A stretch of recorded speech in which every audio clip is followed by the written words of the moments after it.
Hello dear students, welcome. मी आहे science teacher परमेश्वर सुतार. आपण आहोत 9th सायन्स चॅप्टर नंबर 7, ज्या पाठाचं नाव आहे energy flow in an ecosystem. आणि आजचा हा video number 3, in which we are going to learn about what is the biogeochemical cycle and we are going to talk about the carbon cycle. आता important thing अशी आहे की मी दोनच points का निवडलेले आहेत, जेणेकरून तुम्हा सर्व विद्यार्थ्यांना समजायला सोपं जावं, सगळे कन्सेप्ट्स क्लिअर व्हावेत, यासाठी आपण या पद्धतीनं जातोय. So without wasting time we will start the point biogeochemical cycle. So dear students, when we are talking about the biogeochemical cycle, you can see the point here on the board. We are talking about the biogeochemical cycle. Before that we have to think about, आपण आधीच्या व्हिडिओमध्ये पाहिलं की energy ही काय असते, one way असते. That means the energy flow in an ecosystem is one way, but after that energy we have to think about what about the nutrients. आपल्याला माहित आहे सगळ्यांना न्यूट्रियंट्स लागतात. मग या न्यूट्रियंट्सचा जर विचार आपण या ठिकाणी केला तर काय घडते, हे वन वे आहे की कसं आहे. तर आपल्याला आधी डेफिनेशन लक्षात घ्यावी लागेल. बायोजिओकेमिकल सायकल म्हणजे काय, तर स्पष्ट डेफिनेशन आहे जे की तुम्हाला इथे दिसेल. The cyclical flow of nutrients within an ecosystem is called as biogeochemical cycle. फार सोपं आणि साधं सरळ हे वाक्य या ठिकाणी आहे. The very simple definition is here that the cyclical flow of nutrients within an ecosystem is called as biogeochemical cycle. ठीक आहे, मग प्रश्न असा येतो की हे न्यूट्रियंट्स कशा पद्धतीनं फ्लो होतात. Nutrients necessary for the growth of organisms are continuously transferred from abiotic factors to the biotic factors and again from the biotic factors to the abiotic factors. I'm talking about this sentence. What happens to the nutrients? जे nutrients आहेत त्यांच्यासोबत काय घडतं. These nutrients are always going to be transferred from abiotic to biotic and from the biotic to the abiotic factors. Now it is known to you all what are the biotic factors: the human being, the plants, the animals, birds. And what are the abiotic factors? The sunlight, water, soil, etc. तर या Biotique आणि abiotic फॅक्टरमध्ये always काय होतं, न्यूट्रियंटची देवाणघेवाण होते. त्याला आपण काय म्हणतो, कंटिन्युअस ट्रान्सफर. बायोटिक कडनं अबायोटिक कडे आणि अबायोटिक कडनं बायोटिक कडे. इकोसिस्टीम मध्ये हे चालत राहणार आहे. मग याचा विचार करताना आपल्याला लक्षात घ्यावं लागेल, this cycle operates continuously through the medium of the biosphere. एक एक पॉईंट आपण लक्षात घेऊया. ही सायकल कशा पद्धतीने त्या ठिकाणी ऑपरेट व्हायला लागते, तर ही सायकल होत असताना बायोस्फिअर मधनं ही सायकल तयार होते. मग प्रश्न येतो की नेमकं बायोस्फिअर म्हणजे काय. मी स्टेप बाय स्टेप तुम्हाला पॉईंट्स क्लिअर करतो. तर आपल्या लक्षामध्ये घ्यायचं आहे, biosphere is nothing but the combination of lithosphere, hydrosphere and atmosphere. That means you can see here the definition is given. Biosphere is formed by lithosphere, atmosphere and hydrosphere. मग आता biosphere मध्ये जर न्यूट्रियंटची सायकल चालत असेल तर नेमकं हे लिथोस्फिअर, atmosphere and हायड्रोस्फिअर काय आहेत याचा आपण विचार करणं गरजेचं. For that we have to go through the diagram which is here on the screen. That is 7.5 biogeochemical cycle.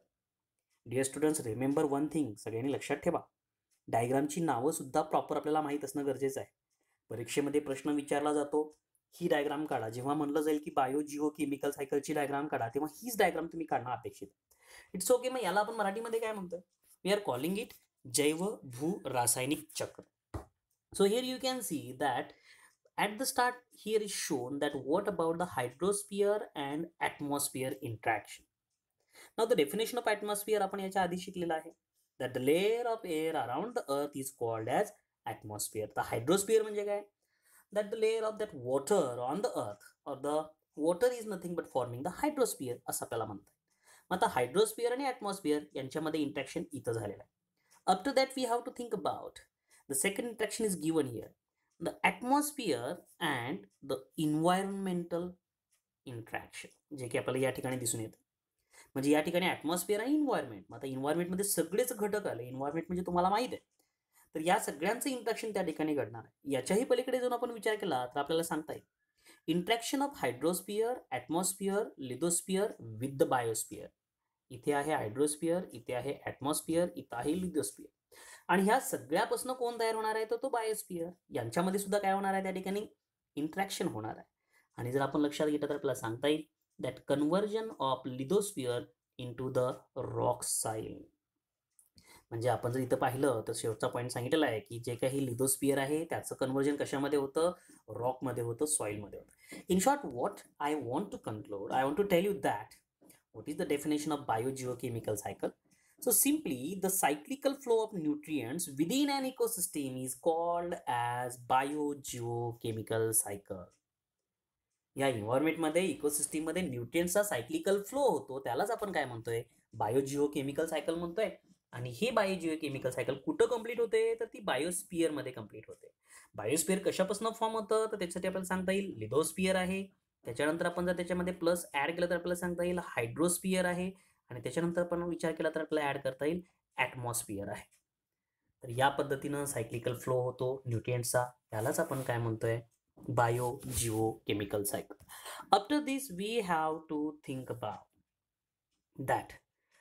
What are the types of biogeochemical cycle? You can see the chart on the screen. At the start, it is given here gaseous cycle. I'm talking about this one, and sedimentary cycle. आता gaseous cycle म्हणजे काय, सरळ सरळ साध्या आणि सोप्या भाषेमध्ये आहे. वायुचक्र आपण ज्याला म्हणूया. डेफिनेशन कशी आहे आपल्याला सांगता येईल, किंवा ॲटमॉस्फिअर कसा फॉर्म होतो आणि काय होतं. तर आता सगळ्यांना तुम्हाला पहिला पॉईंट दिसतोय, an accumulation of the main abiotic gases, nutrient materials is found in the Earth's atmosphere, which includes nitrogen, oxygen, carbon dioxide, water, vapor, etc. आणि या सगळ्या गॅसेसची जी सायकल आहे त्याला आपण काय म्हणूया, gases cycle. Okay, now we have to think about what is the sedimentary cycle. म्हणजे आपण याच्याबद्दल विचार करूया. an accumulation of the main abiotic nutrient materials is found in soil. म्हणजे खऱ्या पद्धतीनं अबायोटिक न्यूट्रिएंट जे आहेत हे कुठं आढळून येतात तर आपल्याला सांगता येईल अबायोटिक न्यूट्रिएंट हे शक्यतो सॉईलमध्ये आढळून येतात बाळांनो. यांचा जर आपण विचार केला तर ते सॉईलमध्ये आढळून येतात. Sediment and sedimentary Roxx etcetera of the earth. त्याच्यासोबत कणामध्ये सेडिमेंटमध्ये असतात, सेडिमेंटरी रॉक्समध्ये असतात. आता मराठीमध्ये यांना अवसाद आणि अवसादी खडक असं म्हणलं जातं. या शब्दांचा अर्थ मी तुम्हाला सांगतोय, ज्याला की आपण सेडिमेंट आणि सेडिमेंटरी म्हणलेलं आहे. तर अवसाद आणि अवसादी असं त्याला म्हणलं जातं. तर याच्यामध्ये आपल्याला सगळे न्यूट्रिएंट्स दिसून येतात. आणखीन याच्यामध्ये काय, दिस includes soil components like the iron. Again, we have to think about the calcium, phosphorus, etc. मग हे सगळे जर सॉईलमध्ये असतील तर ते आपल्याला कुठून मिळणार आहे, थ्रू द सॉईल. आता थ्रू द सॉईल म्हणजे काय, they are going towards the plants, from that plants they are coming to the earth. म्हणजे ही एक न्यूट्रिएंटची सायकल आहे. तर या पद्धतीच्या सायकलला आपण सेडिमेंटरी सायकल म्हणतो. हे आपण इथे लक्षात घ्या. Now, when we are comparing between the gaseous cycle and the sedimentary cycle, the gaseous cycle is speedier cycle than the sedimentation cycle or sedimentary cycle. Of course, कारण गॅस हे rotate होण्यासाठी एकाकडनं दुसऱ्याकडे जाण्यासाठी तो स्पीडनं जाऊ शकणार आहे. पण आपण जर सेडिमेंटरी सायकलचा विचार केला तर ती लेंथी प्रोसेस आहे. म्हणजे आपल्याला कन्क्लुजन काय, the gaseous cycle is speedier cycle than the sedimentary cycle असं आपल्याला सांगता येईल. That means CO2 can easily accumulate in an area and it is quickly dispersed with wind or absorbed by the plants. CO2 पटकन आपल्या श्वासोश्वासामधनं बाहेर टाकला जातो, पटकन तो प्लांट्स कडनं शोषून घेतला जातो. म्हणजे या प्रक्रियेला आपण गॅसियस सायकल फास्ट आहे हे सांगू शकतो. This is about the difference between the gaseous cycle and sedimentary cycle. Climatic changes and human activities are also seriously affect the speed, intensity and equilibrium of these cycles. Hence, various aspects of these cycles are extensively studied nowadays. मग या सायकलवरती कोणाचा परिणाम होतो, तर या सायकलवरती climatic चेंजेसचा परिणाम होतो, human ॲक्टिव्हिटीचा परिणाम होतो. I am talking about the cycles, gaseous cycle असेल किंवा सेडिमेंटरी सायकल असेल. आपण इन्व्हायरमेंटला इंटरफिअर करतोय डेफिनेटली, आहे ना, आणि त्याच्यामुळं मग याच्यावर स्पीडवरती सुद्धा परिणाम होतो. हे आपण इथं लक्षात घ्यायचं आणि त्याच्यावरती आता भरपूर अभ्यास चालू आहे. हा पॉईंट मला इथं तुम्हाला क्लिअर करायचा. Now the very interesting, we are talking about the carbon cycle. आता कार्बन सायकल समजत असताना पहिल्यांदा आपण लक्षात घ्यायचं आहे what is the carbon.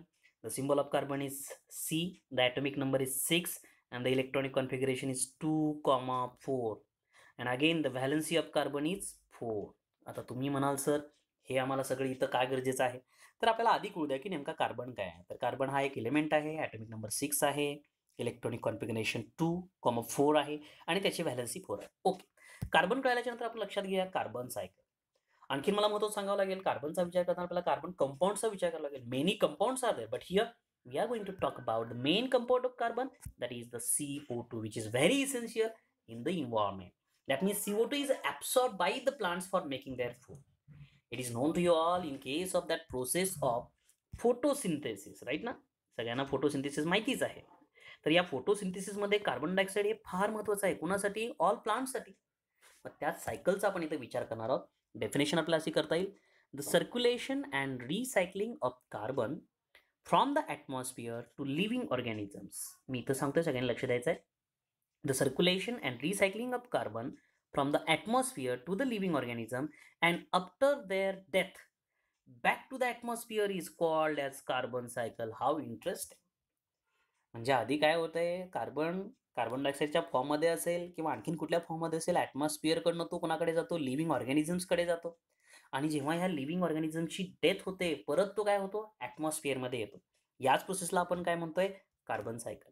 I will repeat one more time that we have to think about the definition of carbon cycle. The circulation and recycling of carbon from atmosphere to the living organism. लक्षात घ्या, ॲटमॉस्फिअरकडनं living organism and after the death back to the atmosphere, म्हणजे परत तो atmosphere वापस येतोय. That is called as the carbon cycle. Abiotic carbon atoms are circulated and recycled into biotic form mainly through photosynthesis and respiration. Carbon dioxide खरं तर दोन पद्धतीनं आपल्या ॲटमॉस्फिअरमध्ये रोटेट होतं. एक आहे फोटोसिंथेसिस आणि दुसरं आहे रिस्पायरेशन. मी ऑलरेडी सांगितलं, पण परत सांगतोय. रिस्पायरेशनमध्ये काय होतंय, we are taking oxygen, inhalation करतो आपण कोणाचं, ऑक्सिजनचं. अँड एक्झलेशनमध्ये आपण बाहेर काय टाकतो, CO2. आपण म्हणजे not only the human beings, पण आपण जेव्हा विचार करूया ऑल ऑर्गॅनिझम्स आपल्याला त्याच्यामध्ये सांगता येईल. सगळेच लिव्हिंग ऑर्गॅनिझम ऑक्सिजन घेतात, CO2 बाहेर टाकतात. या प्रोसेसला आपण कॉमनली काय म्हणलेलं आहे, रिस्पायरेशन. मग आता लक्षात घ्यायचं आहे photosynthesis. In case of photosynthesis the plants converts carbon dioxide into carbohydrates. That process is called as photosynthesis. या प्रक्रियेमध्ये हिरव्या वनस्पती, आता फोटोसिंथेसिस डिटेलमध्ये आपण इथं खाली उदाहरण पाहणार आहोत. त्यांच्याकडे क्लोरोफिल असतं आणि त्या माध्यमातून ते काय करतात, कार्बोहायड्रेट्स तयार करतात आणि वातावरणामध्ये ऑक्सिजन सोडतात. बघा, ते चक्र या ठिकाणी दाखवलेलं आहे, हे लक्षात घ्या. What is happening here, you can see the sun is here, you can see the animals are here. Animals showing the process of respiration and plants are here which are showing the process of definitely photosynthesis. म्हणजे O2 आणि CO2 यांची एक cycle या ठिकाणी चालते, हे आपण लक्षामध्ये घेऊया. That means in the photosynthesis they produce carbon compounds like proteins, fats, etc. Herbivores feed upon the plants. जे काही शाकाहारी प्राणी आहेत ते काय करतात, या वनस्पतीवरती अन्न मिळवतात. Carnivores feed upon the herbivores. आता कार्निवरस त्यांना खाणार आहेत, परत इथं फूड चेन आहे. In this way biotic carbon is transported from the plants to the herbivores, from the herbivores to the carnivores and from the carnivorous to the apex carnivorous, and after their death again it is given back to the environment. That is nothing but the carbon cycle. How interesting, it is very interesting. आता exactly photosynthesis मध्ये कशी प्रक्रिया होते ते आपण इथं पाहूया. Main processes in the carbon cycle. Photosynthesis महत्वाची आहे. काय करते फोटोसिंथेसिस मध्ये, that 6CO2 plus 12H2O in the presence of sunlight with the help of chlorophyll it forms C6H12O6 and there is a formation of water molecule and the O2. Oxygen हवेत टाकला जातो, water molecule तयार होतो आणि C6H12O6 म्हणजे आपण त्याला काय म्हणूया, it is one of the kind of food. मग ते कार्बोहायड्रेट्स फॉर्ममध्ये असेल, शुगर फॉर्ममध्ये असेल, फ्रुक्टोज फॉर्ममध्ये असेल, लॅक्टोज फॉर्ममध्ये असेल, तर ते आपल्याला या ठिकाणी मिळणार आहे. मग आता बघा, परत जर या C6H12O6 ची O2 सोबत अभिक्रिया झाली तर एनर्जी रिलीज होते. म्हणजे आता ही प्रक्रिया आपल्या शरीरात घडते. कुठली वाली, I am talking about the second reaction. म्हणजे आपण आता हे ग्लुकोज आपल्या शरीरामध्ये घेतलेला आहे. रिस्पायरेशन प्रोसेस म्हणजेच काय, ऑक्सिजन त्याला मिळालेला आहे आणि मायटोकॉन्ड्रियामध्ये ही प्रक्रिया चालते आणि आपल्याला एनर्जी बाहेर मिळते आणि त्या एनर्जीचं युटिलायझेशन करून आपण आपलं काम करतो. आता मी जे काही तुम्हाला शिकवत आहे त्याच्यासाठी मी ही एनर्जी जी की माझ्या शरीरात तयार झालेली आहे ती वापरत आहे. सो इथं तुम्हाला आता फोटोसिंथेसिस आणि रिस्पायरेशन कळलेलं आहे. Last we have to think about after the death of all types of consumers what happens to them. सगळेच कन्झ्युमर्स आहेत, कधी ना कधी निर्माण झालेली वस्तू काय होणार आहे, संपुष्टात येणार आहे. या पृथ्वी तलावर जे काही निर्माण होतं ते कधी ना कधी संपतं, नष्ट होतं. तर जेव्हा ते नष्ट झालेलं आहे किंवा संपलेलं आहे, डेड झालेलं आहे, what happens, they are decomposed by the decomposers like bacteria and fungi, and the carbon dioxide is released again into the atmosphere. म्हणजे डिकम्पोजिशन झाल्याच्या नंतर परत कार्बन डायऑक्साईड रिलीज केला जातो ॲटमॉस्फिअरमध्ये and used again by the living organism. In this way carbon is continuously passed on from one living organism to the another, and after the death of living organism carbon goes to the atmosphere and is again taken up by the living organism. म्हणजे जर आपण ते explain करायचं म्हणलं तर शॉर्टमध्ये सांगू शकतो. प्लांट्सकडे कार्बन त्या ठिकाणी होता, प्लांट्सकडनं कुणाकडे आला, ऑर्गॅनिझम्सकडे आला. ऑर्गॅनिझम्स कधी ना कधी काय झालेले आहेत, ते डेड झालेले आहेत आणि डेड झाल्याच्या नंतर त्यांचं काय झालेलं आहे, डिकम्पोजिशन झालेलं आहे आणि परत हा CO2 कुणाकडे गेलेला आहे किंवा कार्बन कुणाकडे गेलेला आहे आपण जर विचार केला तर प्लांट्सकडे गेलेला आहे. दॅट मीन्स या प्रक्रियेमध्ये कार्बनची चेन तयारच राहते, चालूच राहते. यालाच आपण कार्बन सायकल असं म्हणतो. सो होप या ठिकाणी तुम्हाला नेमकं बायोजिओ केमिकल सायकल म्हणजे काय आणि कार्बन सायकल म्हणजे काय कळलेलं असेल. पुढच्या तासामध्ये आपण जो की शेवटचा व्हिडिओ असणार आहे त्याच्यामध्ये आपण बाकीचा भाग पाहणार आहोत. तर या आत्तापर्यंतच्या शिकवलेल्या भागाला पुन्हा एकदा रिवाईज करून विद्यार्थ्यांनी पॉईंट्स काढायचे आहेत. In the next video we will see the next point. Video आवडला तर नक्कीच शेअर करा, परत परत पहा जेणेकरून तुम्हाला समजायला सोपं जाईल. Thank you so much.